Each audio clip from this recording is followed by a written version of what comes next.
यदि जिटिएका अस्थायी कर्मचारीहरूको स्थायीकरण हुनुपर्छ भने पहाडका सबै राजनीति पार्टीहरूले उनीहरूलाई सहयोग गर्नुपर्छ। हामी पनि सहयोग गर्नेछौँ भन्ने कुरा हिल तृणमूल कांग्रेसका अध्यक्ष एलबी राईले राखेका छन्। अस्थायी कर्मचारीहरूले गरिरहेको आन्दोलनको सन्दर्भमा बोल्दै राईले उनीहरूको आन्दोलनलाई सठिक नै रहेको बताएका छन्। तिनले यदि तृणमूल कांग्रेसले सहयोग गर्दा हुन्छ भने जिटिएको साथमा मिलेर उनीहरूलाई हामी स्थायीकरणको निम्ति सहयोग गर्न तत्पर छौँ, राज्य सरकारसँग कुराकानी गर्नेछौँ भनी जनाएका छन्।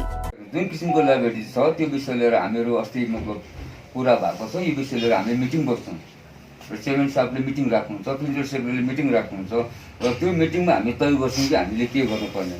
र म आज जिटिएको मतलब म चेयरम्यान त होइन, म बोर्ड अफ एडमिनिस्ट्रेसनको मेम्बर भएको कारणले गर्दाखेरि र जुन किसिमको काम कुरो के छ त्यो प्रिन्सिपल सेक्रेटरीसँग हरि साहब होला र जिटिएको चेयरम्यानसँग होला र यो विषयलाई अझै हामी गभर्मेन्टलाई एप्रोच गर्नु छ भने गभर्मेन्टसँग हामी गरेको हुन्छौँ।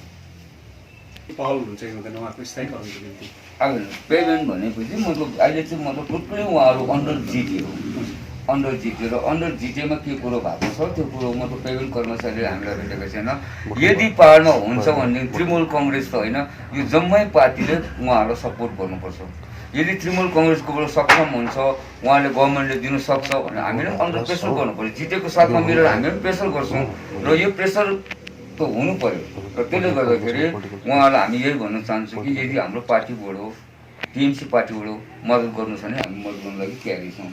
तर उहाँहरू अन्डर जिटिए भएकोले गर्दाखेरि अहिले जिटिए र मतलब जुन चाहिँ हाम्रो बङ्गाल गभर्मेन्टको एउटा तालमेल छ त्यो तालमेलमा मिलेर हामीहरू यही कुराहरू प्रोसेस गर्छौँ। हामीहरू उहाँले पनि प्रोसेस गर्नुहुन्छ, हामी पनि प्रोसेस गर्छौँ र सिएमलाई मतलब यो कुरा लिएर डिपार्टमेन्टलाई हामीहरू यो कुरा उहाँहरूको के दुःख छ यो मतलब मतलब उहाँहरूलाई हामी जानकारी दिने कोसिस गर्छौँ र कोसिस गरेर हुनसक्छ हामी सबैजना मिल्यौँ भनेदेखि सबैजना मिलेर जिटे पनि हुन्छ, टिएमसी पार्टी छौँ, यो मिलेर हामीले गभर्मेन्टसँग समक्षसँग राम्रोसँग कुरा राख्यौँ भने सायद यो कुरो हुने कुरा नै देख्छु। र एकैचोटि चाहिँ जम्मै कुरो त ला भनेर दिँदैन नि गभर्मेन्टले, गभर्मेन्ट पनि कतिवटा कुरो मतलब बेन्डिङ होला र त्यसले गर्दाखेरि मलाई जहाँसम्म समक्ष छ यसलाई फुल स्टप नगरेर यसलाई हामीहरू पनि मद्दत गर्नु पर्यो उहाँहरूलाई। पार्टीगत होइन, हामीले पाहाडको हितको लागि हाम्रै दाजुभाइको हितको लागि हामी टिएमसी पार्टीले उहाँहरूलाई हामी मद्दत गर्न लागि हामी तयारी छौँ। प्रत्येक दिन आज तपाईँहरूले देख्नुहुन्छ प्रत्येक दिन प्रत्येक घन्टा नै आज हाम्रो पार्टीहरू हाम्रो पार्टीसँग जोडिरहेको छ। यो पाहाडमा आज दार्जिलिङ, खरसाङ, कालिम्पोङ, मिरिक प्रत्येक दिनमा जोडिरहेको छ र आगामी आउने दिनमा पनि हामीहरू यही किसिमले हामीहरू पार्टीलाई मतलब विस्तार गर्ने कोसिस गर्छौँ, विस्तार हुँदै पनि छ। र मलाई लाग्छ पाहाडमा चाहिँ अब मान्छेहरूको एउटै आस्था देखेँ, उहाँहरूले दार्जिलिङ गोर्खा हिल काउन्सिल पनि हेर्नुभयो र जिटिए पनि हेर्नुभयो र अब चाहिँ हुँदैन रहेछ। अब चाहिँ मान्छेको मनोबल चाहिँ मान्छेको मन भावना चाहिँ के रहेछ भनेदेखि यो चाहिँ नेसनल पार्टीले नै यहाँको समाधान गर्छ कि भन्ने मतलब एउटा मान्छेको उसमा एउटा विश्वास जागेकोले गर्दाखेरि आज टिएमसी पार्टीमा प्रत्येक मान्छेहरू प्रत्येक घरहरू जोडिन्छ। विशेष गरी टिएमसी पार्टी आज मैले मेरो हिसाब मैले देख्नुमा भनेदेखि युथहरू ज्यादा जस्तो जागरुकता भएर आउँछ, युथहरू ज्यादा जस्तो प्रत्येक जग्गा दार्जिलिङ, खरसाङ, कालिम्पोङ, मिरिक प्रत्येकमा नै मैले जति हामीले अर्गनाइजेसन गर्दैछौँ र त्यो अर्गनाइजेसनमा प्रत्येक उसमा चाहिँ मतलब युथहरू ज्यादा आएको छ जस्तो मलाई लाग्दैछ। तर सर पाहाडमा सेन्टिमेन्टल इस्युमा भोट दियो, गोर्खाल्यान्डको इस्युमा भोट दियो, तर अब मान्छे जागरुकता भएको छ कि अब चाहिँ हामी भावनामा होइन यथार्थमा जानुपर्छ र हामीलाई अहिलेको जरुरत प्रेजेन्ट स्थितिमा जरुरत के छ त्यसमा जानुपर्छ। र अझसम्म चाहिँ नेताहरूले गोर्खाल्यान्ड कोनी के भनेर ढाँट्यो र हुनु सकेको छैन र हाम्रो भविष्य आज बितेर गयो भन्ने कुरो हेर्नु।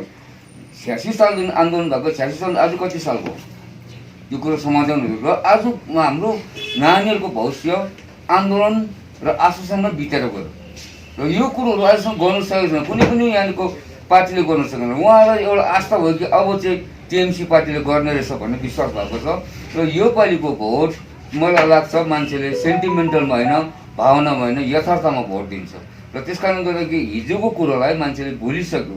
हिजोसम्म मान्छे भावनामा थियो, तपाईँहरूलाई थाहा थियो गोर्खाल्यान्ड भनेपछि मान्छेहरू के अरे एउटा राल आउँथ्यो कि मतलब थुप्रिहाल्यो, केही कुरो पनि गर्नु पर्दैन थियो। हिजोसम्म मलाई पाहाडलाई यो गर्छु त्यो गर्छु, हामी स्कुल ल्याउँछु, युनिभर्सिटी बनाउँछु, त्यो भन्नै पर्दैन। त्यो हामीलाई गोर्खाल्यान्ड चाहिन्छ भनेपछि पाहाडको मान्छे आउँथ्यो। त्यसमा सबै कुरो सायद तपाईँहरू म पनि गोर्खाल्यान्डको लागि उत्रेको मान्छे हो। हाम्रो यहाँ एमबी खवास पनि सर पनि एउटा गोर्खाल्यान्डको लागि उत्रेको मान्छे। आज हामीले पस्ताइराखेको छौँ भन्ने त अब आउने जेनेरेसन हेर्नुहोस्, हामीभन्दा धेरै बाटो छ र अहिलेको मान्छे, अहिलेको नानीहरूलाई हामीले सिकाउनु पर्दैन र उहाँहरूलाई थाहा छ नेताहरूले ढाँड्दा मात्रै रहेछ। अबदेखि भावनाको राजनीति गर्ने, यथार्थको राजनीति, हामीलाई जरुरत जे छ त्यसको राजनीति गर्नुपर्छ भन्ने उहाँहरूलाई एउटा विश्वास भइसकेको छ र आगामी आउने दिनमा हामीलाई विश्वास छ यो किसिमको हुँदैन भनेर। सबैलाई विशेष गरी आज हामीले यो प्रेस कन्फरेन्स गर्नुको मूल उद्देश्य चाहिँ के हो भन्दाखेरि देशको जुन प्रकारको अहिले स्थिति छ, अच्छे दिन आएगा, दलितले न्याय पाउँछ भन्ने कुराहरू थियो, तर आज ठिक देश आज उल्टा भएर जाँदैछ। बेटी बचाऊ बेटी पढाऊको नाराहरू लिएर सत्तामा आउने बिजेपी सरकार आज ठिक उल्टा काम गर्दैछ। आज जहाँ पनि बिजेपी रुल्ड स्टेट छ, त्यो बिजेपी रुल्ड स्टेटमा आज दलितहरूमाथि अत्याचार बढ्दैछ। केही दिन अघि सेप्टेम्बर महिनामा भनौँ, सेप्टेम्बर महिनामा मात्र हर्षा भन्ने ठाउँमा उत्तर प्रदेशको जहाँ बिजेपी रुल छ, जहाँ योगी राज छ, त्यहाँ मनिषा बाल्मीकि एउटा 19 वर्षको बालिकाको लागि ग्याङ रेप गरेर हत्या गरिदियो। यहाँसम्म कि पुलिसलाई यो सबै कुरो थाहा छ र पनि एउटा सुमोटो एफआइआर गर्नुपर्ने सुमोटो एफआइआर पनि गर्न दिएन। डिएम स्वयंले भिक्टिमको बाल्मीकिको, स्वर्गीय मनिषा बाल्मीकिको भाइलाई दुर्व्यवहार गरेको, थ्रेटन गरेको हामीले विभिन्न भिडियो क्लिप विभिन्न टिभी च्यानल मार्फत हामीले पाउन सक्यौँ। र एकतिर धर्मको आधारमा देशलाई विभाजन गर्दैछ बिजेपीले, अनि अर्कोतिर अप्पर कास्ट र लोअर कास्टमा पनि देशलाई यसरी विभाजन गर्दैछ। यी चारजनालाई जसले त्यो कुकर्म गर्यो उनीहरू सबै अप्पर कास्टका थिए। जो भिक्टिम भए, जो पीडित भए, उहाँ एउटा दलित नाबालिका थिए। त एकतिर हेरौँ मोदी योगी आफै उहाँ अप्पर कास्टको भएर त्यो कुकर्म गर्नेहरू अप्पर कास्टको भएर उहाँलाई शरण दिइरहेको छ। डिएम स्वयंले धम्काइरहेको छ। कसै बाहिरबाट भिक्टिमको परिवारलाई भेट्नु जानुको निम्ति 144 लाएर कोभिड-19 को कुरा लाएर त्यो गाउँभित्र बस्न पनि दिएको छैन। यस्तो खालको अवस्था छ भने एकतिर बेटी बचाऊ बेटी पढाऊको नारा लिएर आउने मोदी सरकार आज त्यही नाबालिका, त्यही बेटीलाई आज जुन प्रकारको बलात्कार गर्यो उसलाई जस्टिस दिनुमा पछि हटिरहेको छ। यसले गर्दाखेरि देशको अवस्था अप्ठ्यारो अवस्थामा आएको छ। एकतिर धर्मले विभाजन भयो, विभाजित गर्न चाहँदैछ, अर्कोतिर अप्पर कास्ट र लोअर कास्टमा यो खालको विभिन्नता आउँदैछ। यो जुन प्रकारको सप्रेसन हुँदैछ दलितलाई, यो तृणमूल काङ्ग्रेसले यसको बर्दाश्त गर्न सक्दैन। अनि यति मात्र नभएर देश कतातिर जाँदैछ भन्ने कुरा भयो। यो भाषण मात्रै भयो। देशमा भाषण चाहिँ मिठो छ तर शासन भन्ने भएन र हामी यसको घोर विरोध गर्छौँ। आज हाम्रो एमपी, 4 जनाको एमपीको टोली 200 किलोमिटर टाढो दिल्लीबाट बाई रोड ट्राभल गरेर हर्षा भन्ने ठाउँमा पुग्नु 1.5 घण्टा अगाडि, 1.5 किलोमिटर अगाडि उहाँलाई पस्न दिएन। यो खालको स्थिति आज देशमा छ। आज हाम्रो पहाडमा पनि थुप्रै एससी पपुलेसन छ, पहाडमा पनि थुप्रै एसटी पपुलेसन छ। आज त्यो एससी एसटी पपुलेसनलाई भोलि यो खालको अत्याचार हुँदैन भन्ने किन ग्यारेन्टी के छ? आज जुन मनिषा बाल्मीकिको जुन प्रकारको कुकर्म गरियो उसलाई खालि 307 मात्रै लगाइयो। त्यो जो कुकर्म गर्नेहरूलाई एक्युजलाई खालि 307 लगायो। पछिबाट निकै चारैतिरबाट चाप भएपछि मात्रै atrocities on tribals and SC and ST माथिको एट्रोसिटिज एक्ट लगायो। त सायद बाहिरबाट आवाज नउठेको भए, राजनीतिक पार्टीबाट त्यो चाप नभएको भए त्यो atrocities act on SC and ST लाग्ने पनि थिएन। त यही हो बेटी बचाओ बेटी पढाओ, यही अच्छे दिन आएगा। यसले गर्दाखेरि हामी तृणमूल कांग्रेस यसको घोर विरोध गर्छौं। अझ हामी यहाँ स्थानीय बीजेपीको नेतृत्वहरू छ, दार्जिलिङ पहाड सिलगढीमा पनि हाम्रो थुप्रै एससी एसटी पपुलेसन छ। उहाँमाथि यो खालको त्यो उहाँहरूमाथि यो खालको अत्याचार हुँदैन भने अब कुनै ग्यारेन्टी रहेन। किन जहाँ बीजेपी रुल्ड स्टेटमा यो खालको अत्याचारहरू हुँदैछ भने यहाँ पनि त्यही भावनाले बङ्गालभित्र अथवा दार्जिलिङ पहाडभित्र राज्यभित्र बीजेपी पसेर यही अत्याचार गर्ने काम गर्दैछ। यसको लागि हामी जनता सबक हुनुपर्छ। आज ह्युम्यानिटीको कुरा हो, राजु विष्टज्यू हाम्रो यहाँको स्थानीय एमपी हो, बोल्न सक्नुपर्ने। यहाँ पनि त एससी पपुलेसन छ, यहाँ पनि एसटी पपुलेसन छ। आज यतिर 11वटा जात गोष्ठीले ट्राइबल स्ट्याटसको निम्ति उहाँहरूले माग गरिरहेको छ। कहीँ कतै उहाँहरूमा पनि एउटा डर त उत्पन्न हुँदैछ। यसले उहाँले कतै डर देखाउन चाहेको त होइन यिनीहरूले नमाग्नु अत्याचार हुन्छ भनेर। यसले गर्दाखेरि राजु विष्टज्यू किन बोल्दैन? उहाँ बोल्नुपर्ने। यो ह्युम्यानिटीको कुरा हो, यहाँ पोलिटिकल लाइनको कुरा छैन, यहाँ पोलिटिकल कलरको कुरा छैन, ह्युम्यानिटीको कुरा छ। उहाँ बोल्न सक्नुपर्ने। किन बोल्दैन उहाँ? किनभने यो अत्याचार यहाँ पनि हुन सक्छ। र जुन प्रकारको बाहिर विदेशमा कसैको निर्मम हत्या हुँदाखेरि हाम्रो योगी उत्तर प्रदेशको चिफ मिनिस्टर योगी बोल्नु सक्छ भने आज ती आफ्नै आँगनमा दलितको यो खालको दलित एउटा नाबालिकाको यो खालको नसोच्ने एउटा अमानवीय घटना हुँदाखेरि उहाँ आज एक शब्द बोलेको छैन। न प्रधानमन्त्री आज एक शब्द बोलेको छैन। दलितको अत्याचार हुँदैछ, दलित के लिए अच्छा दिन आएगा भने 2016 मा बोलेको थियो। अच्छा दिन यही हो दलितको निम्ति। र यसको हामी तृणमूल कांग्रेस घोर विरोध गर्दैछौँ। अनि हामी यहाँ होशियार बस्नुपर्छ कि बीजेपी रुल्ड स्टेटमा मात्रै यो खालको काण्ड हुँदैछ। आज क्राइम अगेन्स्ट जुन प्रकारको क्राइम छ, वुमनमाथि क्राइम छ, त्यो क्राइम रेट आज लास्ट इयर 2019 मा मात्रै उत्तर प्रदेशमा 58,000 प्लस क्राइम रेकर्ड भएको छ। र एभ्री डे यसरी क्राइम रेकर्ड यसरी बढेर जाँदैछ। र यो एउटा नेसनल पर्सपेक्टिभमा जुन देशमा जुन प्रकारको अहिले स्थिति भइरहेको छ, तपाईहरु टिभीमा हेर्नुहुन्छ, रिपोर्टर स्वयंले जानु दिएको छैन, त्यो क्षेत्र हादसा क्षेत्रमा जानु दिएको छैन, तपाईहरु स्वयंले हेर्नु हुँदैछ। त्यो एउटा democracy, how democracy is being butchered, कसरी बुचर्ड हुँदैछ डेमोक्रेसी बीजेपी रुल्ड स्टेटमा, यो चाहिँ हामीले बुझ्नु पर्ने कुरा छ। र यसमा यो नेसनल पर्सपेक्टिभमा नेसनल सिनारियोमा तपाईलाई अहिले एउटा स्टेटमेन्ट दिएको। नर्थ बेङ्गालको भ्रमणमा आउनु भएको थियो। यहाँ एउटा ठुलो कन्फ्युजन क्रिएट के भयो भने बोर्ड 16वटा बोर्ड छ हाम्रो, 15वटा बोर्ड अहिले फङ्सनिङ हो।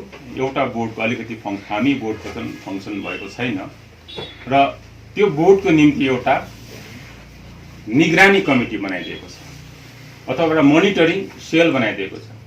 त यहाँ एउटा कन्फ्युजन के छ भने त्यो एउटा मोनिटरिङ सेल किन बनाउने जरुरत पर्यो भन्दाखेरि चाहिँ बोर्डले प्राय हाउजिङको काम गर्छ, हाउजिङ स्किमको काम गर्छ।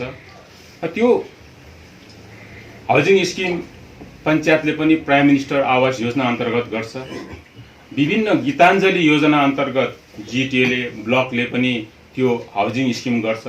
तर डुप्लिसिटी, एउटै बेनिफिसियरीले कसैले बोर्डको घर पनि पाउने, उसले पिएमएवाई को घर पनि पाउने, उसले गीताञ्जलीको घर पनि पाउन सक्छ। यो खालको डुप्लिसिटी बेनिफिसियरीमाथि हुन्छ भनेर चाहिँ एउटा मोनिटरिङ कमिटी बनाउनु जरुरी छ। त्यो मोनिटरिङ कमिटी चाहिँ त्यो बनाएको, अनि साथै त्यो मोनिटरिङ कमिटीले बोर्ड आफ्नो प्रकारले फङ्सन गर्छ। हिजो जसरी फङ्सन गर्दै थियो आज पनि त्यसरी फङ्सन गर्छ, भोलि पनि त्यसरी नै फङ्सन गर्छ। जसरी उहाँले फन्ड पाउनु हुँदै थियो हिजोको दिनमा डाइरेक्ट गभर्मेन्टबाट, त्यो योपालि पनि पाउँछ। योपालि केही दिन पछि उहाँले जुन प्रकारको उहाँको साइज छ, आफ्नो कम्युनिटीको साइज छ, साइज अनुसार उनीहरूले maximum up to 10 crore rupees उहाँहरूले केही दिन पछाडि प्रत्येक बोर्डले ग्रान्ट पाउनेछ। डाइरेक्टली गभर्मेन्टबाट डाइरेक्टली बोर्डलाई आउँछ। अनि जुन चाहिँ त्यो निरीक्षण कमिटी, निरीक्षण सेल अथवा मोनिटरिङ सेल बनाएको छ, हामीले पनि यहाँ पार्टीमा डिस्कसन गरेर गभर्मेन्टमा मुभ गरेको छौँ। त्यहाँ कोही पार्टीको सदस्यहरू पनि त्यहाँ मेम्बर हुनुपर्छ भनेर हामीले गभर्मेन्टमा हामीले मुभ गरिसकेका छौँ। र यो board as it is function हुन्छ, खालि माथिबाट निरीक्षण र गाइडलाइन तयारी गर्न सक्छ। बोर्डले माथि निरीक्षण मोनिटरिङ सेलले एउटा गाइडलाइन चाहिँ तयारी गर्न सक्छ। त्यो गाइडलाइन जस्तो कस्तो भन्दाखेरि जस्तै जति पैसा आउँछ अहिले जति प्रायः जस्तो घरहरू मात्रै बनिन्छ, त हुनसक्छ भोलि 70% अथवा 60% घर बनाउनु, 40% खर्च इन्फ्रास्ट्रक्चर डेभलपमेन्टमा खर्च गर्नु भन्ने एउटा गाइडलाइन चाहिँ तयारी गर्न सक्छ। र यो विषय लिएर एउटा क्लारिफिकेसन पनि तपाईँहरूलाई दिनु छ भनेर त्यो मोनिटरिङ गर्नुको लागि चाहिँ यो मोनिटरिङ सेल बनिएको हो। हिजोको दिनमा 16वटा बोर्ड आफ्नो आफ्नो प्रकारले फङ्सन गर्थ्यो। There is no uniformity. तो यो मोनिटरिङ सेल बनाएपछि त्यसमा एउटा जिटिए छ, जिटिए सदस्य हाम्रो प्रेसिडेन्ट पनि हुनुहुन्छ। र मोनिटरिङ सेल बनाएपछि एउटा युनिफर्म प्याटर्नमा काम गर्न सक्छ बोर्डले। तर बोर्डको आफ्नै एउटा अटोनोमी छ। सोसाइटी अफ 1961 मा रेजिस्टर भएको जुन प्रकारले हिजो काम गर्दै त्यसरी काम गर्न सक्छ। In case of any dispute र कम्प्लेन गर्ने ठाउँ रह्यो त्यो मोनिटरिङ सेलमा। अनि अर्को कुरो मोनिटरिङ सेलले एउटा गाइडलाइन तयारी गर्न सक्छ, कसरी बोर्ड अझ राम्रो प्रकारले फङ्सन गरोस्, सरकारबाट आएको जुन चाहिँ पैसा छ ठिक ठाउँमा सदुपयोग होस् भनेर एउटा गाइडलाइनहरू तयारी गर्छ। राज्य सरकारले रोड इन्फ्रास्ट्रक्चरमा के गरिदियो, अहिलेसम्म राज्य सरकारले शिक्षाको क्षेत्रमा के गरिदियो, त्यो सबै विषय लिएर अझै हामी अर्को मिट राख्छौँ। पथश्रीको जुन रिपेयरिङको काम सुरु भएको छ बेङ्गलभरिमा, त्यसमा दार्जिलिङ जिल्लामा पथश्रीको कति सौ किलोमिटर बाटोको रिपेयरिङको काम तपाईँहरूको एक्नोलेजमेन्टमा छ? 12,500 किलोमिटर होल बेङ्गलमा 12,500 किलोमिटरको घोषणा गरिएको छ रिपेयरिङको काम। अनि दार्जिलिङ खरसाङ कालिम्पोङको पनि हामीसँग यहाँ लिस्ट आइसकेको छ, हिजो राति नै आइसकेको छ। र त्यसमा थुप्रै रोड्सहरू छ जसको नाजुक अवस्थामा थियो। जुन रोडहरू नाजुक अवस्थामा थियो, नाजुक अवस्थाको प्राय रोडहरू नै टोटल किलोमिटर मैले निकाल्नु बाँकी छ। अहिले बिहान मात्रै मैले व्हाट्सएप हेरेको, तर अलरेडी हामीसँग तपाईँ जानुहुन्छ नि, हामी तपाईँलाई देखाइदिनु सक्छौँ। जुन चाहिँ यो युपीको घटना भयो यसको विरोधमा तपाईँहरूले केही जिल्लामा केही कार्यक्रमहरू गर्नुहुन्छ? यो युपीको जुन चाहिँ घटना छ, पहिला हामी प्रेस कन्फरेन्स मार्फत यसरी घोर विरोध जनाउँदै निन्दा गर्नुको लागि विशेष राखेको। अनि साथसाथै देश कतातिर जाँदैछ, जुन नाराले बेटी बचाओ बेटी पढाओको नाराले मोदी सरकार सत्तामा आए, त्यही बेटीलाई आज अत्याचार हुँदैछ र देश कतातिर जाँदैछ, भाषण एकतिर शासन एकतिर हुँदैछ, त्यही एउटा उजागर गर्नु पनि थियो। त्यो विषय लिएर आज फर्स्ट रहेको। र अब हामी बिस्तारै पार्टीको बसेर जस्तै कालिम्पोङमा हिजोको दिन क्यान्डल लाइट जुलुसहरू निकाले, त्यसरी नै अब सबैतिर यो बिस्तारै यो फैलिएर जान्छ।